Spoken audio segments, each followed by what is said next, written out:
So the United States has apparently gone from ally to Ukraine to enabler of Russia, and hat tip to historian Phillips O'Brien for setting me on the path of researching this.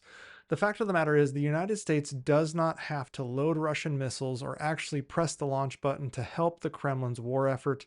All it has to do is choke off the very systems that keep those missiles from reaching Ukrainian neighborhoods, hospitals, and schools, and then broadcast that decision well in advance, several times over, so Moscow can take action with confidence. That is, in essence, what the Trump administration has done, and the evidence is now overwhelming. Over the past week, Russia has launched more than 1,400 drones and 78 missiles at Ukrainian cities.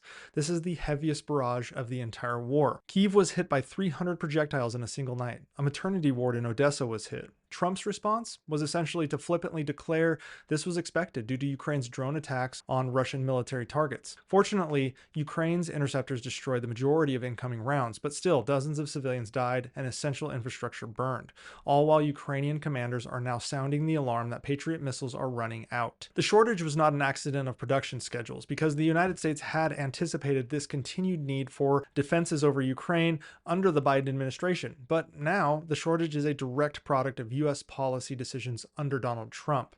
Trump publicly derided President Zelensky's request to purchase 10 batteries. Again, purchase, not borrow, not take freely as a gift, to buy them from us. Trump mocked him, saying he always is looking to buy missiles rather than knowing how to win a war. A month later, Zelensky told Ukrainians that Washington still had not responded to the offer to buy Patriots with cash up front, something that Trump demanded, saying we shouldn't be giving them weapons if they aren't paying up front. Well, that's what they're offering, but Trump is still saying no. Well, the reality is that even though Trump said we shouldn't give them weapons unless they are paying up front, what he really meant in his head is we just shouldn't be giving them weapons at all. And so on June 4th, the Pentagon quietly notified Congress that it was diverting proximity-fused rockets used to down Shahed drones to the Middle East theater. 20,000 rounds in total that could have downed thousands of Shahed drones attacking civilian targets. These were promised to Ukraine, and Zelensky rightfully called it a betrayal. This was not hypothetical future aid discussions. These were already bought and paid for, packed and labeled to go to Ukraine. Rerouting them required direct intervention by Defense Secretary Pete Hegseth. This isn't oh, we aren't going to sell them anymore. This is, we sold them, we promised to provide them, we received payment, and now we're backing out of the deal. This war in Ukraine has created probably the most two-faced America I've ever seen in my lifetime, and we all should be ashamed.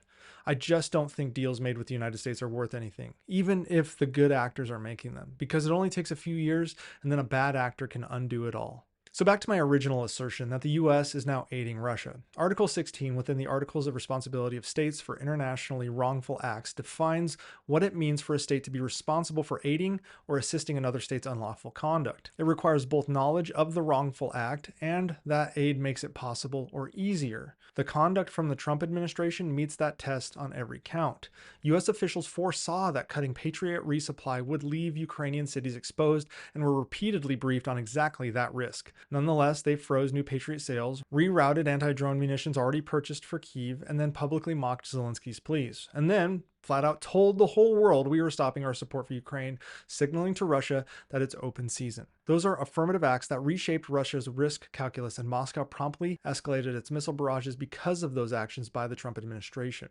Because the United States first created Ukraine's reliance on Patriots, withdrawing them mid-war is not neutrality. It is a deliberate removal of life-preserving defensive capabilities that were already in use. Under that same doctrine I mentioned earlier, this was actually applied by the International Court of Justice to Serbia over Srebrenica, when weapons were diverted from an ally under fire, and they said it qualifies as aiding the enemy. So the United States is diverting weapons that were already purchased for Ukraine, and therefore that qualifies as aiding the enemy, aka Russia. Period. Each Russian missile hitting Ukraine is going to erode global confidence in US security guarantees, whether it's NATO, Taiwan, Japan, Saudi Arabia, doesn't matter. We promised something and then broke that promise, and other countries saw it, while countries like Russia and China applauded it.